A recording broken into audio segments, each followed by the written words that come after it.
Hi guys, this is Dave Lopez of Miraculous Philippines, and kumusta kayo? And it's been a while, hindi tayo nakagawa ng video, but now, meron tayong time at gawa tayo ng video. Video po ito ay napaka mahalaga sa atin, lalo na po na tayo gumagamit ng ating mga laruang dihangin. So bibigay ko po ngayon, yung topic natin is, kailan hindi dapat gamitin ang ating laruang dihangin. Pag kayo nagbabalak na bumili ng scope, ay pwede kayong mag-click sa link na binigay ko sa baba. And then sa link na yan, pupunta po kayo sa store, original store at original na mga items na binibenta doon ng Discovery Optics. So doon sa store na yon ay makakatanggap kayo ng 5% discount. Tama po inyong narinig, 5% discount pag bumili po kayo ng scope na gusto ninyo. Pag i-click nyo po yung link, itadirect nyo po kayo doon, 15 or 10,000. Pag 5% discount, meaning makakasave po kayo ng 500. So malaking discount na po yon sa lahat ng items ng Discovery. Ito po ay promotion ng Discovery na ibinigay po sa atin. So i-click nyo po yung link sa baba. Okay? So punta na po tayo sa ating topic for today. Ang tanong dito, kailan hindi dapat gamitin yung ating laruang dihangin sa pampublikong lugar? Kapag tayo po ay nasa pampublikong lugar o sa public places, iwasan po natin na magdala ng airgun or ating laruang dihangin kasi yun po ay makapag-trigger sa mga dumadaan at syempre hindi lahat may idea tungkol sa ating laruang dihangin.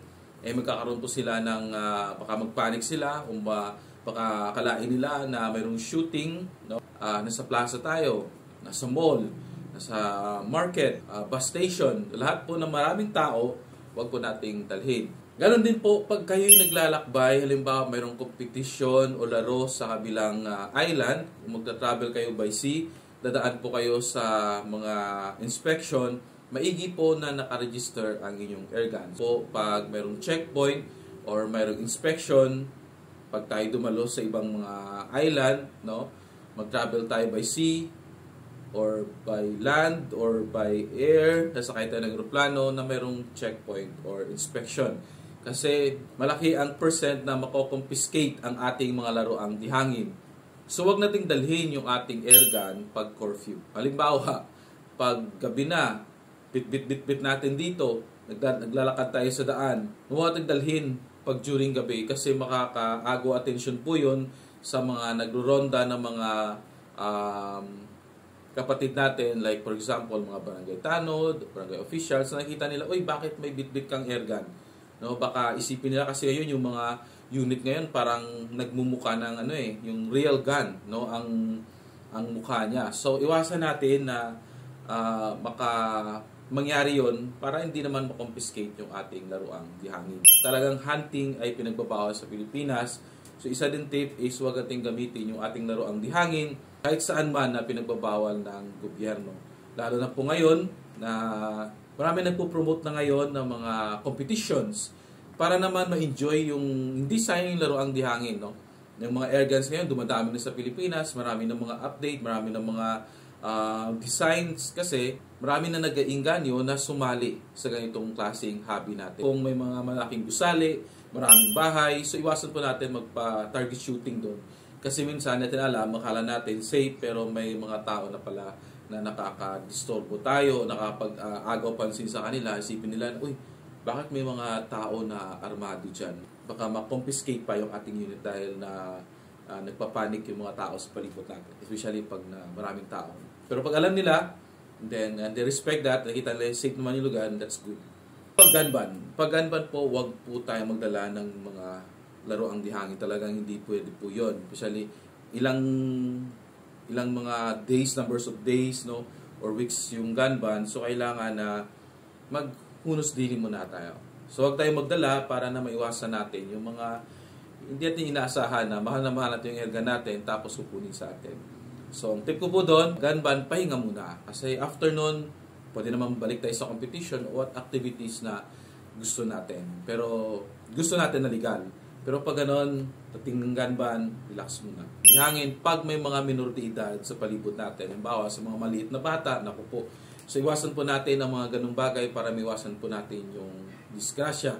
Kasi yung mga likot na bata, talagang tatakbo yan. Hindi na maiwasan, especially pag may nakita sila, hindi sila aware na meron palang nagta-target shooting. So para maiwasan yung disgrasya, huwag gagamit ng airgun pag may mga maliit o minor de edad na bata. Hindi natin yan as panakot. So pinagbabawal po talaga yun. Huwag natin gamitin at huwag natin gamitin itong pangtakot.